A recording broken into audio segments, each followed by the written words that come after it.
Hello, everybody. Welcome back to Cure for the Common Game. Today, we're going to talk about God Eternal Rhonas.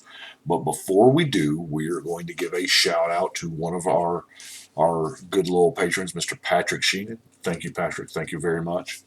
Uh, but let's get into the deck, shall we? As you know, we are right smack dab in the middle of war, and 5 mana for a 5/5 Death Touching God seems like where I want to be. And when it enters the battlefield, you double the power of each other creature you control until end of turn, and they gain vigilance.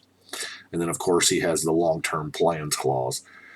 Now, this is strong. However, it's a one shot ability. It's just when he comes into play. So, that's some that should be easy enough for us to work around. So let's get to it, and let's start with the ramp, since that's kind of what I do first. Of course, we have a soul ring and a moss diamond and the monument, because I feel like we're going to be playing more creatures than normal. So just discounting the creatures, yeah, that's fine. But whenever you cast a creature spell, something gets bigger and tramplier. So that's good. Now, green, of course, has the embarrassment of riches of ramp. We have the artifact ramp, and then, of course, we have the land search ramp and rampant growth, Nissa's pilgrimage, and Ranger's path. And then we also have creature ramp, you know, the mystic, Llanowar, even running the elder because, it's not bad.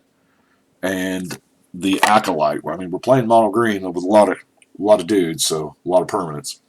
And I'm not sure if we want to count Elvish Piper as ramp or not.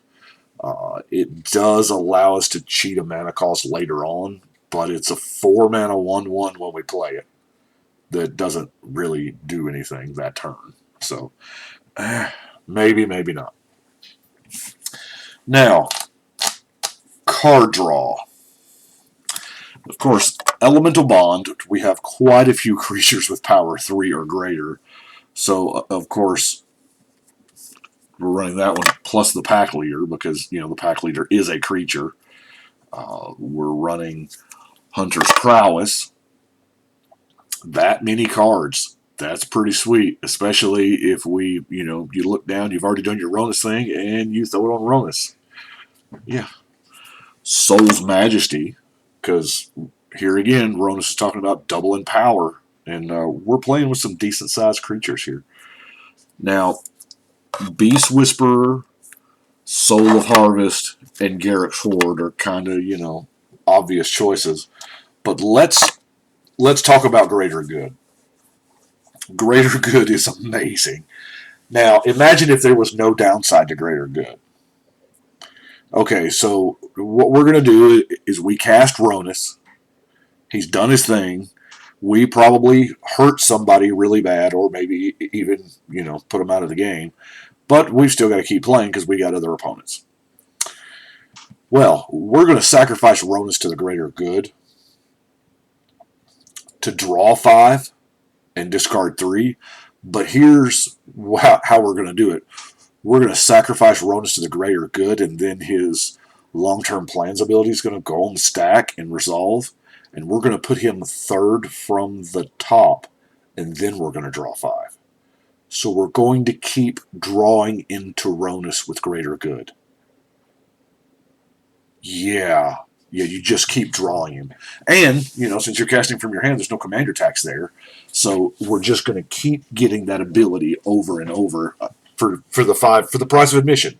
And that's beautiful to reliably be able to draw cards and recast our commander that we're wanting to recast. So I do have a small sub theme of the deck. I've been looking for a deck to put this in, but it's not enough for a whole deck. And what I'm talking about is the Lone Wolf cycle of cards. My oldest son built a deck years ago, like a 60 card deck, of all what we call super trample. These it can deal combat damage to defending players though it weren't blocked, and there's a few of them. There's Lone Wolf, Pride of Lions, Rocks, of course, the infect version of Spinebiter. Come on, focus in now. And then Thorn Elemental. It's the same thing. It's just 7/7. I happen to have this one. What is that? Is that for Edge? I don't know. And then I put Predatory Focus in there because those are the only creatures with it, and Predatory Focus lets all my creatures do that. So that is a Predatory Focus, to be honest with you, is a good card in just any, green creature beats deck, because how many times do you get stopped by, awesome blockers or what have you? Well, you know what? It don't matter this turn. This is the Alpha Strike. Now, here, we'll go ahead and cover our one non-basic land, the Rogue's Passage. I don't know why I have removal here in my hand. Of course, Frozen Grip, Deglamor, because Deglamor is so... it gets rid of those indestructible things. It's just so utility. And Back to Nature. Now, this is a card that we got.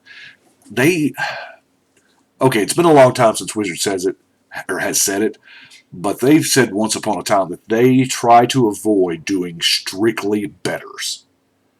Now, Return to Nature is definitively better than Naturalize.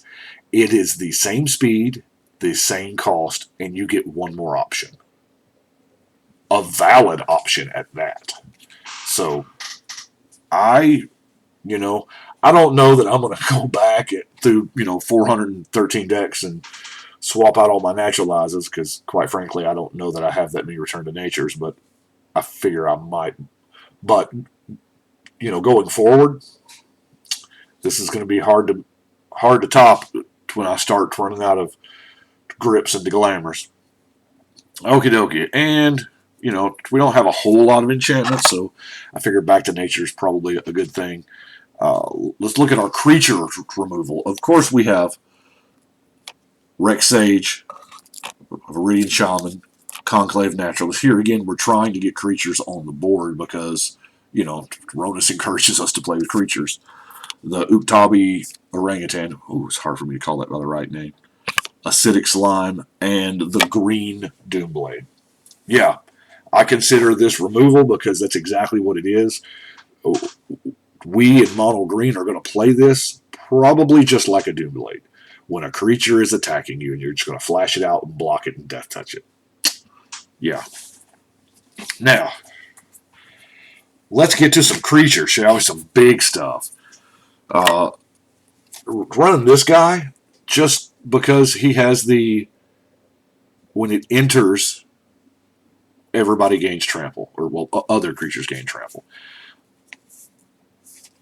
But let's look at Stampeding Cerro, and we're going to cover two cards at once, Stampeding Wildebeest, because they're the same card, just, one's in Kamigawa.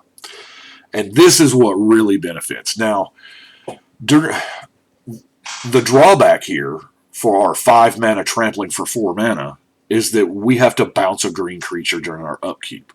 Well, that's why I put in as many removal creatures as possible. And, oh hey, Rhonas itself, if we hadn't got the greater good thing going, Rhonas itself, we could just bounce back to our hand every turn, recast it, double our creature's power, they gain vigilance, so we're good to block next time. Yeah.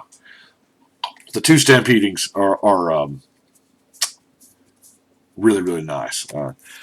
Colonial Behemoth, just because it is a huge, shroudy monster, and I would like it to be an 18/18, Thanks, Rhonas.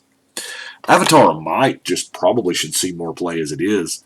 An opponent having 4 more creatures than you is not that big of an ask, for an 8/8 trample. Aggressive Mammoth. This is one of those cards that I probably need to jump out there and buy a dozen of. Just 6 mana 8/8 trample that gives your other creatures trample? Yeah. I should probably get more of those. Now, Crash of Rhino Beetles, in case the game goes long, of course, 10 mana is not that big of a, not that big of a thing. Vine Mare, Challenger Troll,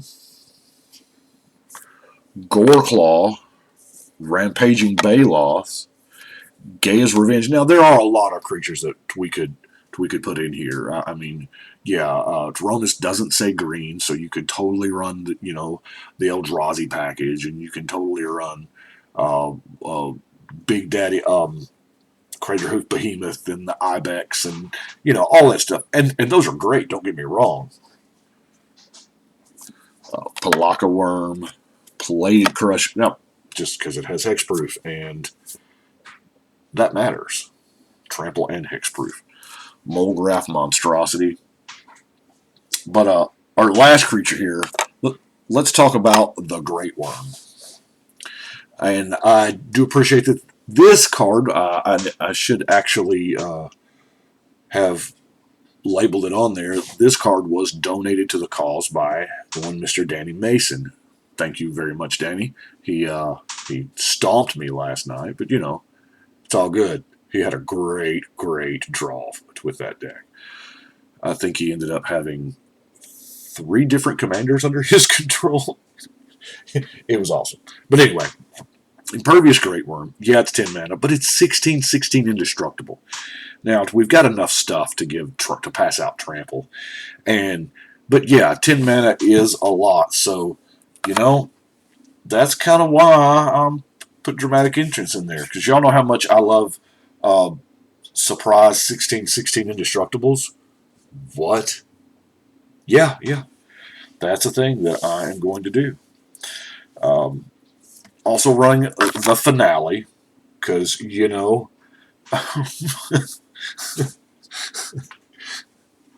the Great Worm is 10 mana. I'm living the dream now, isn't it? It's magical Christmas land up in here. Overcome, Overrun. We're playing mono green, so y'all know I love me some Blanchwood. The Primal Rage I felt like I had to do Primal Rage. Aspect of the Hydra is, it's the giant growth effect. And depending on when you play Rhonas, you may actually main phase this before you cast Rhonas so that you can get that crazy plus. Let's look at Vivian. Now, creature spells as though they had flash. That right there was enough for me to include her in the deck. And then, the Vigilance and Reach for the +1, that we need, especially if we've got an indestructible worm out there. And, that last ability, I don't know that I'll ever use, but I might. Constant Mist. Now, I'll admit it doesn't really go with the theme of the deck, but I have a feeling that this is, kind of aggro, and we're going to be tapping a lot, so having this to not take combat damage seems pretty solid. Of course, we got our Beastmaster Ascension. So shiny, it's out of focus. Come on now.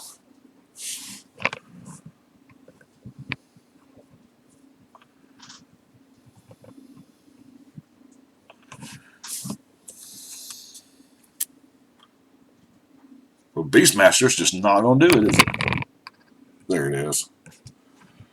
So, yeah, a lot of times Beastmaster Ascension is a sorcery. It's a sorcery you play before your attack, and you just attack with 7 creatures, and there you go. They get hugely big. Now, last card is Primal Order, and I cannot believe this card is as absolutely cheap as it is. I know it's under $1. Here again, the deck list is over on Architect, because that's the site I'm using now. I love the fact that I can actually go into Architect and pick the version, the set, the foiling. That I like. I haven't found, it's still a learning curve. This is what, the 4th or 5th deck on there, but I haven't found a way to, like that Thorn Elemental, to get the right language. I'm sure it's a coming. They're updating stuff all the time, so. But Primal Order is absolutely, this wins games. it deals a ton of damage for your 4 mana. Yes, it's probably not staying out there, but it is an enchantment. So, historically speaking, that's the most difficult thing to get rid of. I don't know. That's what they say. Um, we all pack creature hate. Of course, I pack a lot of enchantment hate just because it's me. But anyway, that is what I have got for God Eternal Rhonas. It was a ton of fun to build. I didn't exactly have it all put together to go play last night. Last night I played the new Tulsamir and the new Krinko. And let's just say I was outclassed both games. But it was fun, had a good time. Worst case scenario, you're still playing Magic, still playing EDH. So it's all good. I appreciate y'all watching. Y'all let me know what you think. And got our Patreon tiers up and running.